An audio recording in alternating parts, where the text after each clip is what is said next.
C'est à Paris, dans un ancien atelier de mécanique du 13e arrondissement, entouré de mes collaborateurs, que je travaille à la création de mes lunettes. Dans cet atelier, tout au long de l'année, depuis 25 ans, des gestes précis se succèdent, façonnent et apprivoisent la matière. Ici, pas d'ordinateur, seulement l'expression des mains. Tout commence par un dessin, complété de mots qui évoquent des sensations. J'ai la chance d'avoir une équipe qui sait écouter et interpréter mes explications, mes commentaires, mes gestes.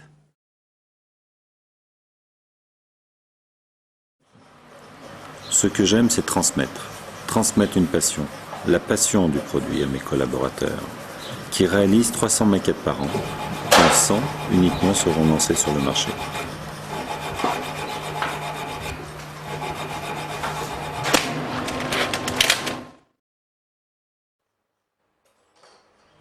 Comme toute matière naturelle, c'est des avantages et des inconvénients. Et j'ai toujours voulu travailler avec les avantages de cette matière et oublier ou gommer les inconvénients. Tout tourne autour de la passion, l'erreur, l'improvisation. Et ça, c'est ce qui est fantastique dans notre produit.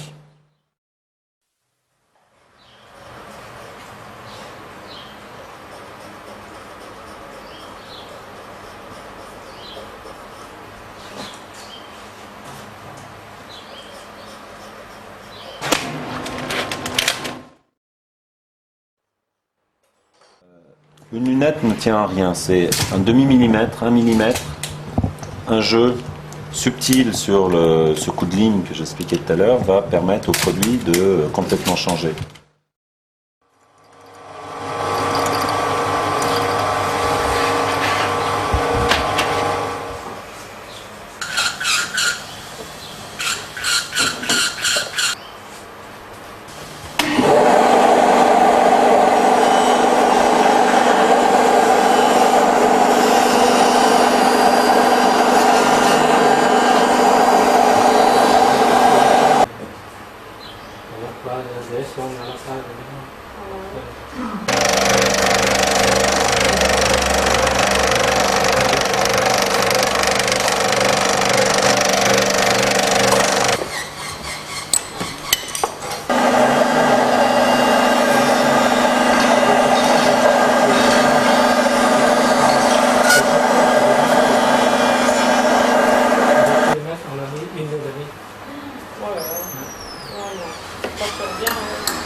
Il y a beaucoup plus de travail, on va dire, aujourd'hui à l'intérieur de la lunette, en cherchant des angles de confort.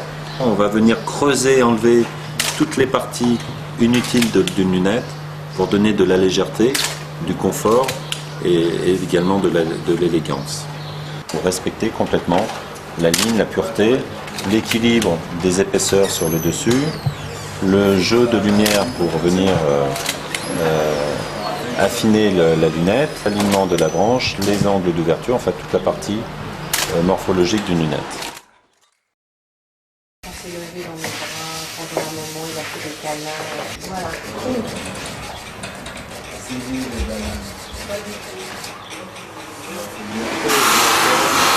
Son épaule, c'est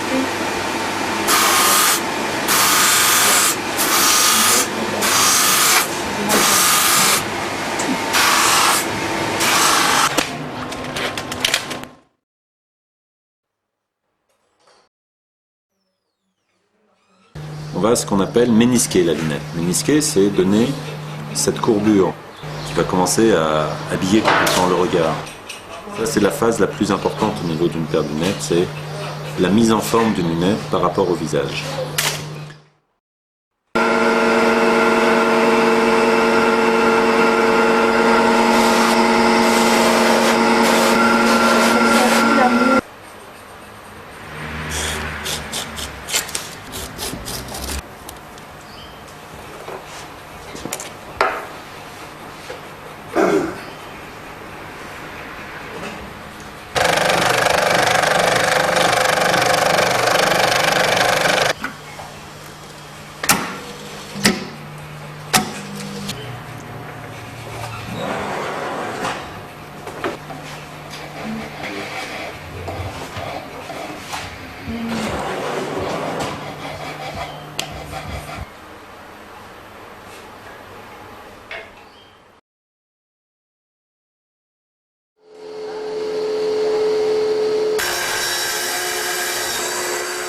Le stockage de la matière acétate se fait à une température ambiante contrôlée de 25 degrés.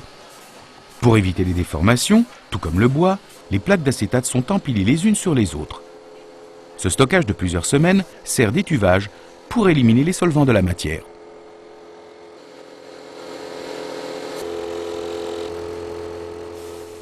Ici, la matière est rabotée pour la calibrer en épaisseur.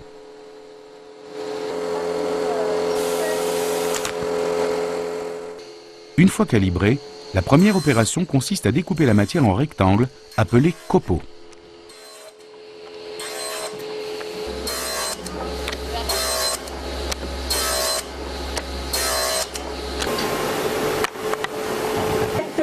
Voilà.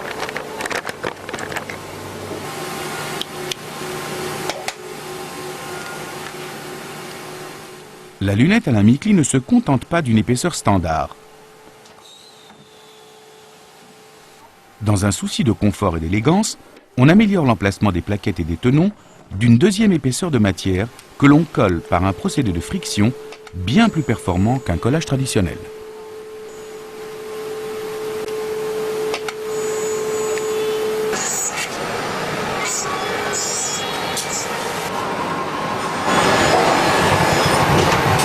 J'y vais ?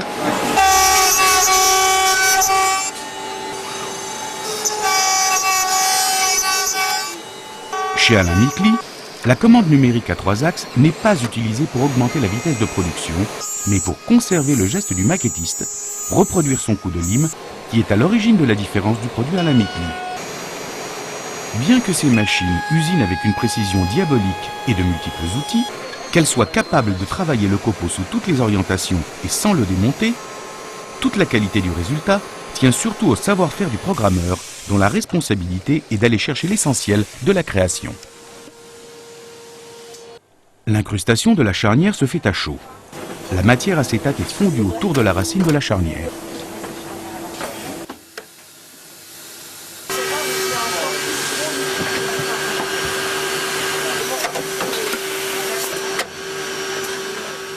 Cette intervention sur la branche consiste à forer au cœur de la matière un espace afin d'y loger une armature en bronze.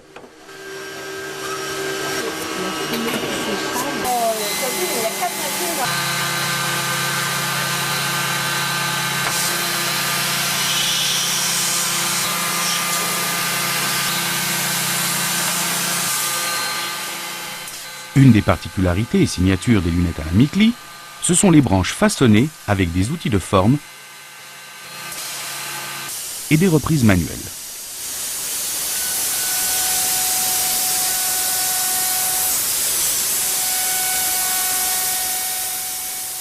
C'est dans ces tonneaux que s'opère une magie. Chargé et parfumé de cubes de buis, il donne à l'acétate toute sa noblesse. Cette technique qui fait appel à l'origine du métier est un savoir-faire transmis de génération en génération. La face de la lunette est préchauffée avant d'être glissée dans un moule à l'empreinte du visage. On appelle cette étape le ménisquage. Ensuite, elle est rapidement refroidie. Le chaussant de nez est repris manuellement par un artisan dont le geste s'apparente à celui si précis de l'horloger. C'est aussi l'une des signatures de la marque Alain Micli.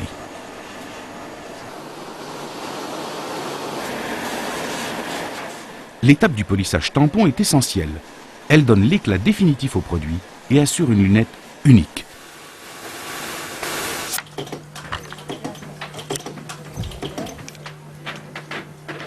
L'assemblage de tous les éléments de la lunette est une pure chorégraphie. Grâce à l'armature métallique de la branche, la totalité du travail de mise en forme est gardée en mémoire. À ce stade de la fabrication, on a comptabilisé 150 opérations, dont 70% sont réalisées totalement à la main. De ce fait, chaque lunette reste unique et justifie l'appellation fait main. Toutes les lunettes Alain Micli sont essuyées, vérifiées, examinées sous tous les angles. Un contrôle total avant leur départ pour la maison mère à Paris, où elles seront conditionnées pour voyager dans le monde entier.